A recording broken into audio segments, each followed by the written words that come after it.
Alrighty folks, this is a brief review of a nice new flashlight that I got yesterday. I didn't have a whole lot of time to test it, but it's very exciting in many ways. Let me show you. It's called TACKLIFE LFL3A. So it's basically I don't know, it's not a very well-known manufacturer, and I think they sell all kinds of tools, and among those tools they also sell this flashlight.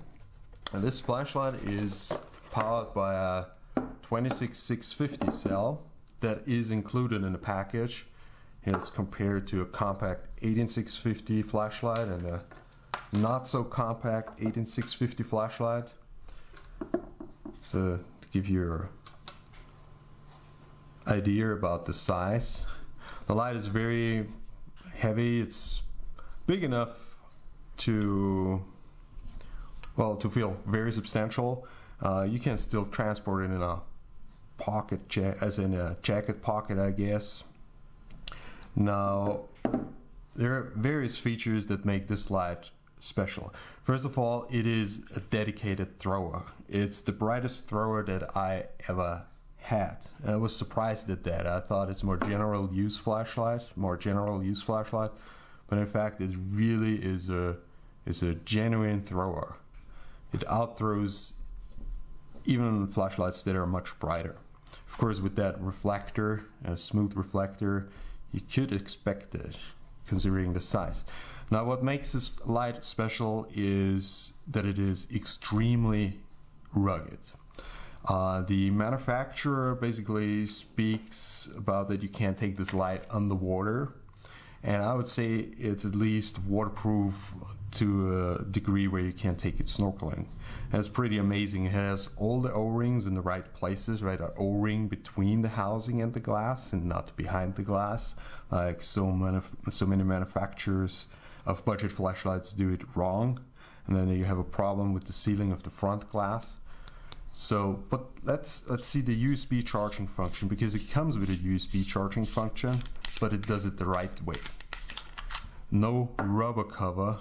The USB charging function is right here underneath the tail cap. It's the tail cap. It's just the rubber here. Feels very solid, by the way. The rubber feels very thick. Now this is the USB charging function. It works this way. Just plug it in. It's a micro USB port. Just get it the right way. Here you can see now there's two red LEDs on. That means it's charging. It charges the battery up to 4.19 volts. It reliably cuts off. I did test that. I had it numerous hours on the charger, and it did not overcharge. The flashlight is, I would say, current regulated from what I have seen. It gives you, basically, when the battery is low, there's always a green light behind the tail cap when the flashlight is turned on. When the battery is low, it turns red. So I would say the flashlight is obviously controlling the battery, takes notice of the status of the battery. Guess it would shut off if the battery was getting too low in terms of voltage. So it has undervoltage protection. That would be my guess. I'm not 100% sure, but it monitors the voltage. So I would think that is the case. But even if that wouldn't be the case, there is a second safety, because the 26650 is a protected cell, as I can see here. I'm pretty sure it is protected. It looks good. It's a 5000 milliamp cell. Alrighty. Now, the threads feel very clean. Everything feels very smooth. Feels very high quality. Now, let's open up the head. Let's see what's inside. Okay, doesn't open up that easy. Okay, alright. Okay, just the way I hoped. Massive aluminum reflector, a true beauty, really beautiful. Thick aluminum. The O-ring just in the right place, again between the bezel and the glass. The front glass feels reasonably thick. Okay. There was almost no dust inside originally. I already did a waterproof test, so let's check it out. Well, there is no water ingress at all. I had it underwater for a good hour, and I also tortured the ceilings with like a pressure hose to really increase the pressure and to see whether any humidity gets inside. Nothing, it's totally dry. So I really believe you can take this for snorkeling. Now look at the LED. It's a Cree XML2, I guess. The manual doesn't specify. The manual doesn't really tell you a whole lot.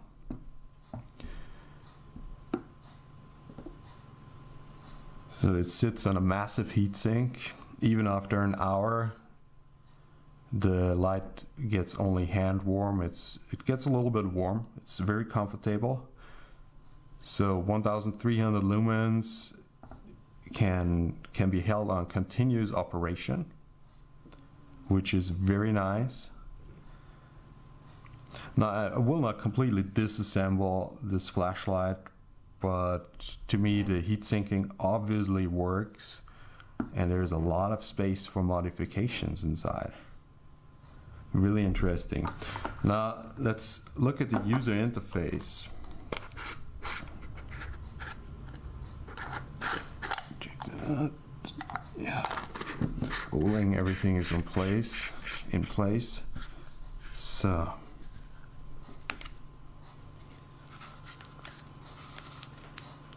the LED is well centered, there's no problem there. Now the user interface, it always comes on high, and then you go to medium, then you go to low. There is no ultra low mode. I guess it also doesn't need ultra low mode. And then off. So you cycle through. Now the switch has a very short travel, so you just push it a little bit and it cycles through the modes. It has no mode memory. However, it has all kinds of blinky modes. They only activate once you push this button 3 times, not 2 times like the manual says. So first you have the strobe. 1 second, let's go into the blinky modes. See, the blinky modes are not in a way, it's actually quite difficult to get to them. So then you have a slow signal, and then after that comes the SOS. Okay, so the slow signal and not the SOS. So those are the 3 blinky modes that are never in the way. I think especially the slow signal, the slow flash, could come in handy if you really want to signal your position, give your position away to a rescue team or whatever. Now anyways, I really like this flashlight at a price point of 26 euros. I've never made a better bargain on a flashlight, honestly said. It's beautifully designed. The shape is very classic. A lot of people like that. It looks a little bit retro, but the technology is not retro at all. The USB port is covered. You can submerge it deep into water, permanently into water. That is wonderful. The heat sinking is perfect. It runs continuously on high mode. It does not step down after a few minutes. It checks the battery status. It gives you feedback. So either green light or like right now, I think it's the red light. So that shows the battery is a little bit low. Now I don't know about the quality of the 26650 cell. I don't care because it will put a 5400 milliamps high quality cell inside. Maybe it performs even a little bit better with a better cell. But I think the cell gives a reasonable impression to me. I don't think it's garbage. I think it's included, and it should deliver what it promises.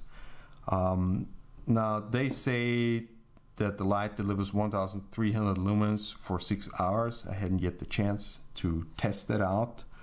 I'll see about that.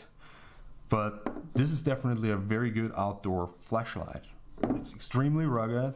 You still have the USB charging function, no secondary switches. It has a very simple user interface, and it has a great grip. It feels great in your hand, and it's a dedicated thrower. So it would be a flashlight that you carry additional to another flashlight, like a headlamp that gives you more floody light. And the light color is good. It's a neutral white. I prefer warm white, but that's fine. The only beef that I have with it, it has a slight ring. It produces that ring. You see it here on the outside, yeah? I don't like that ring. Everything else is beautiful, neat and clean. I don't like that ring. But again, outdoors in the woods or in the open field, this ring really doesn't matter anymore. So this was my brief review of this TACKLIFE flashlight.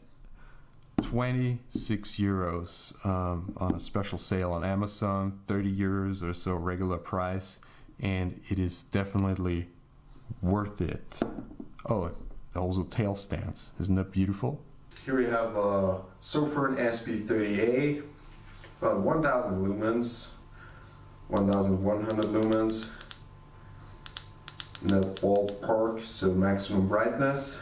Now the TACKLIFE. TACKLIFE has a similar neutral white light color. Totally dominates the Unported SB30A in this, with the hotspot, of course. Also has a noticeable higher overall light output. But now let's see what the TACKLIFE does against the Unported C8A at 1700 lumens. So the Unported, of course, is way brighter overall. However, it gets totally annihilated in the hotspot.